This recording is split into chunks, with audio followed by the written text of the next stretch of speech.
Hi there, Bree Cunningham, and I am here with John Pearce, who is our the conference resident data expert. And John, you just gave an amazing presentation on Medicare claims data and how you utilize that data.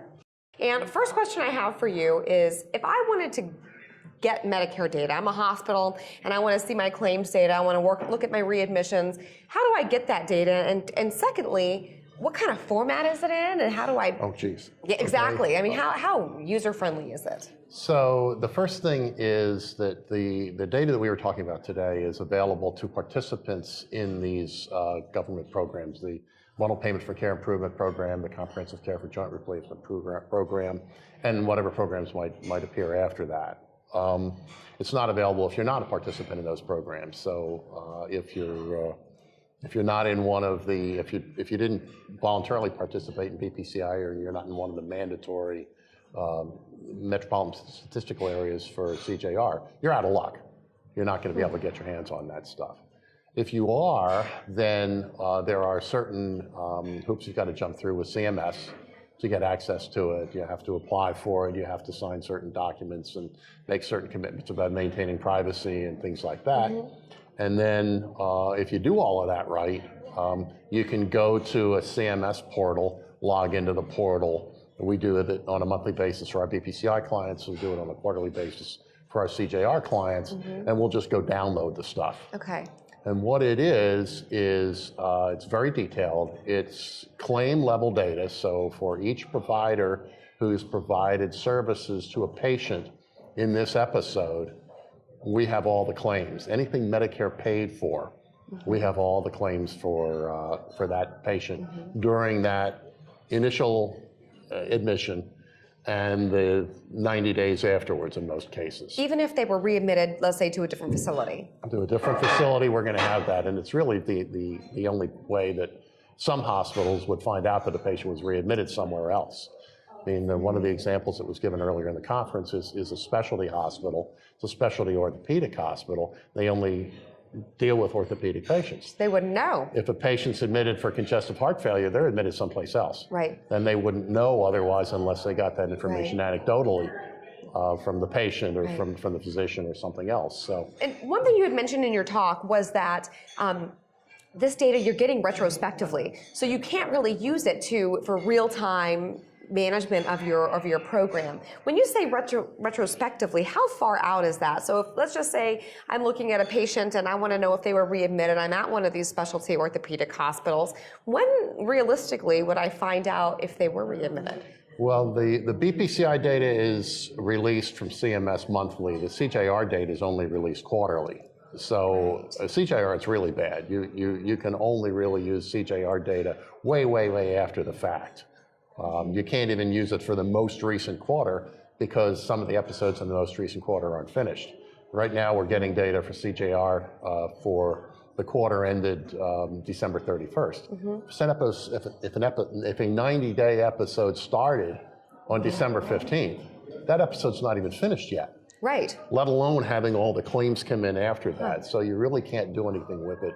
CJR is really bad. Unfortunately, CMS should be sending this data monthly, and they haven't yet acquiesced to that. In BPCI, it's a little bit better. We'll get data for the episodes mm-hmm. in the previous month from which it was reported. Mm-hmm. So we can usually tell that there was a readmission 1 or 2 months previous to when we got the data. Mm-hmm. In no case is any of this stuff usable contemporaneously. It's way after the fact. It's probably 2 months after the event happened. Mm-hmm. So in my session, what I said it's useful for is assessing the landscape of what services are provided to these patients, and then designing a strategy around that. So if you're using inpatient rehab facilities more extensively than you think you should have after you've mm-hmm. looked at the data, you can design a strategy around that. And then later, after you've implemented the strategy, you can see whether that works or not. Right. But you're not going to be able to tell whether a patient went to an inpatient rehab facility yesterday, because you're not going to have those claims right. for another 2 months. So mm-hmm. it's not useful for any type of contemporaneous care management. It's useful for strategy design and then strategy review, feedback, and recalibration. Mm-hmm. So what do you tell your clients? So let's just say I'm not a CJR hospital right now, mm-hmm.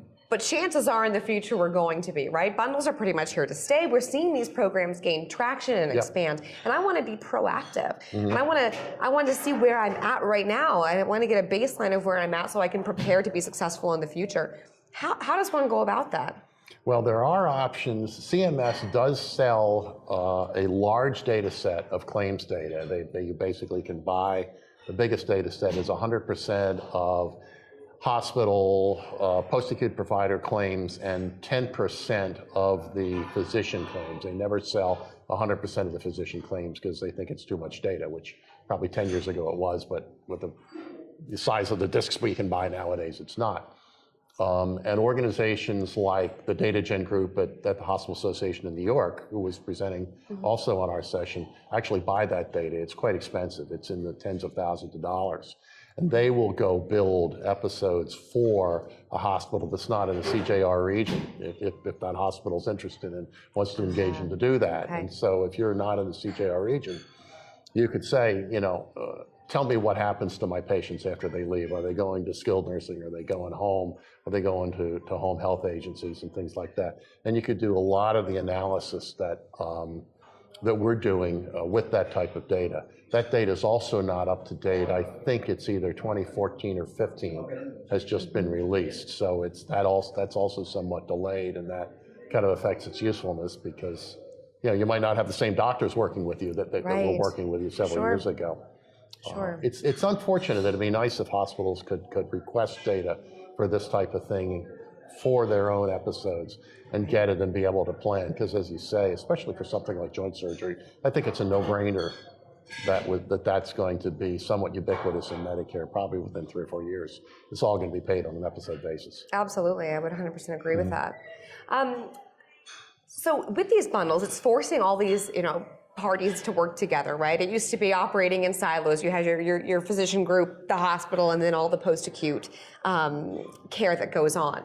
There's an old joke that said, where did a patient get a bed sore? At the hospital or at the SNF? Right. And the answer is in the ambulance, right? Well, now this is actually showing, and you can point fingers to where these complications or these events happened. How are you seeing this data actually utilized? So you present this data, you show the trends in it. What kind of information are you finding surgeons and hospital systems be able to glean from the data? Well, it's really interesting to get with the surgeons and have them look at their own data because a lot of cases they only have anecdotal information about what happens to their patients after they're discharged. And especially with joint surgery, you only are really following this patient. You're not following this patient closely for a long period of time. So the episode is a 90-day episode. This patient might have had something happen 2 months after surgery. It counts as part of your episode, but you really wouldn't know about it. The guy's leg was fine, and he's going across, he's able to walk, and the joint replacement has worked well, and you've moved on, and then 60 days later he's got a heart attack. A heart attack is related readmission, and all of a sudden this patient's back, and you didn't even know it happened. He might not have even come back to your hospital. Sure. So it's interesting, number one, to see how physicians react to knowing these things about their patients that they didn't know. That's on an individual basis. You can also look at somewhat of an institutional basis. So, for example, we can look at a skilled nursing facility that receives a certain number of referrals from the patient throughout the year, or from the hospital throughout the year, and see that in that skilled nursing facility, and we've actually found this a couple of times, patients are staying, you've got a lot of patients that are staying for a long period of time, and then that curve will flatten out in terms of how long they're staying. Okay. And we'll find a whole bunch of patients, a large percentage of them, you can see it visually on a curve, that are staying for 20 days. The reason they're staying for 20 days is the patient copay for a skilled nursing facility kicks on the 21st day. Ah. And the 21st day, the patient goes from paying $0 to $160 a day. And what's happening in that case, and we found a couple of these, is that the SNF, the skilled nursing facility, is holding on to the patient until they would start to complain. Sure. Has nothing to do with the patient's medical necessity or anything like that. And the docs have no idea. The docs know the patient went to a SNF, but they don't know how long he stayed. They're doing surgery.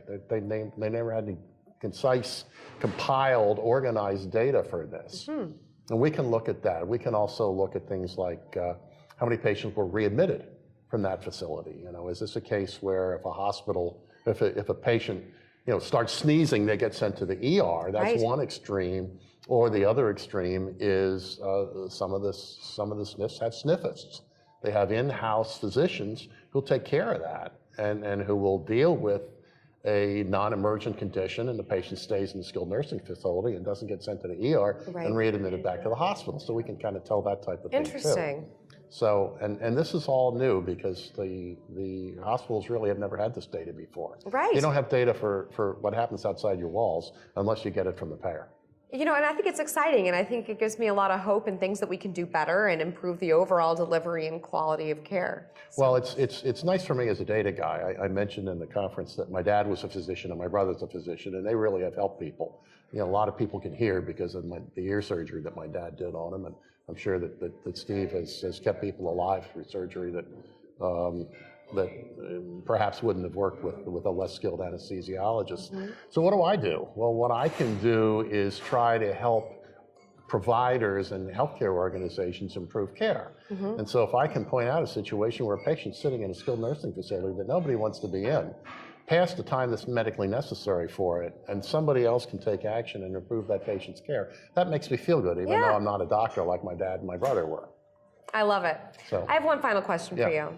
10 minutes till kickoff. Who's going to win, the Packers or the Falcons? You know, I've always told people that anyone who doesn't believe in God has never seen Aaron Rodgers play quarterback. He's 007 these days. That's it. He's crushing it, but I don't know. It's going to be a good matchup. Let's get to that game. Matt Ryan is terrific. He is. I think Matty Aaron's Ice. going to prepare. Yep. All right, let's go watch that game. Sounds great. We're out. We'll be back with our next live interview soon.